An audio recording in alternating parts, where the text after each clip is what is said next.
La democracia es una forma de gobierno inclusiva que da cabida a todos los grupos y opiniones.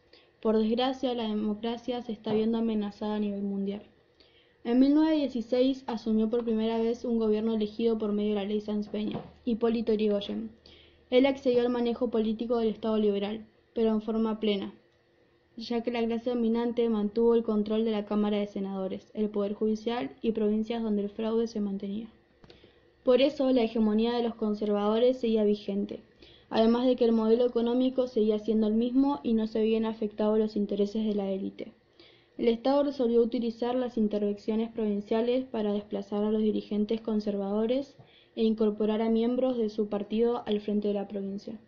Durante este primer mandato fueron muchos los proyectos de ley presentados por el gobierno y frenados por el Congreso, con predominio conservador.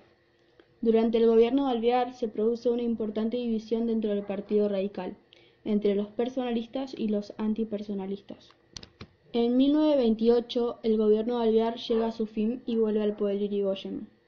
Una sumatoria de acontecimientos internos y externos facilitó a los sectores conservadores el derrocamiento del gobierno radical. Por un lado, la crisis económica mundial de 1929, iniciada en Estados Unidos, los llamados antipersonalistas que debilitaron el gobierno de Yrigoyen, la oposición del grupo nacionalista, los conflictos generados por los contratos petroleros con Estados Unidos y la dificultad de Yrigoyen para ver que la situación internacional e interna no era la misma. En 1955, un golpe militar con amplio apoyo político-social derrocó a Perón, quien marchó al exilio.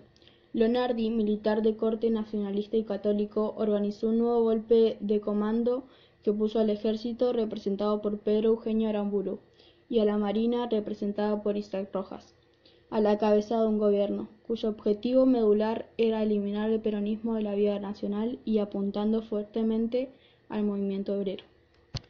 En 1958, el líder de la Unión Cívica Radical Intransigente, Arturo Frondizi, llegó al gobierno tras sellar una alianza con Perón.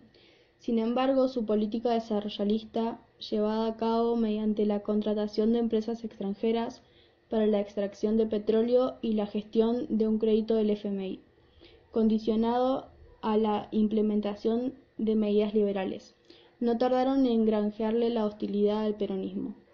Su política exterior y el triunfo del peronismo en las elecciones de 1962 precipitaron un nuevo golpe de Estado.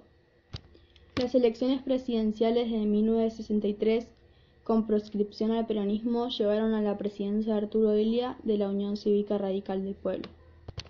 El golpe de Estado en Argentina de 1963 fue un golpe de Estado cívico-militar realizado el 29 de marzo de 1963, que destituyó al presidente Arturo Frondizi. En la mañana del 29 de marzo, fuerzas militares condujeron detenido a Frondizi, 123, a la isla de Martín García. Los golpistas, tomados así por sorpresa, se reunieron al día siguiente con el flameante presidente y le impusieron determinadas medidas que debía adoptar durante su gobierno. Al peronismo, especialmente su base sindical y la prensa, llevaron adelante una fuerte campaña contra el líder radical, dejando el terreno libre para que una vez más las Fuerzas Armadas asestaran un nuevo golpe a la democracia.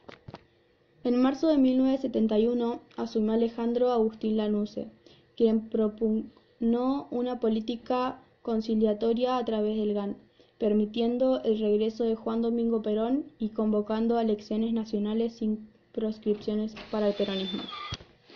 Entre 1973 y 1976 gobernó nuevamente el peronismo con 4 presidentes, quienes intentaron retomar algunas de las medidas sociales del primer peronismo, con el impulso de la industria y la acción social, el mejoramiento de los sueldos y el control de precios.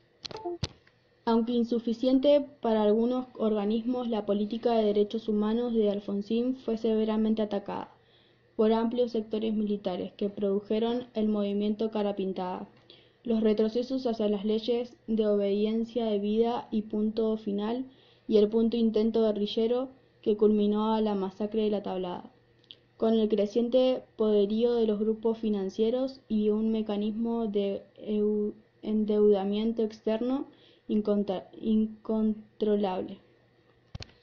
Alfonsín cedió ante las recetas liberales y no logró reencaudar una economía desindustrializada y anémica, con escaso apoyo social frente a un peronismo conspirativo y con algunos grupos económicos en contra.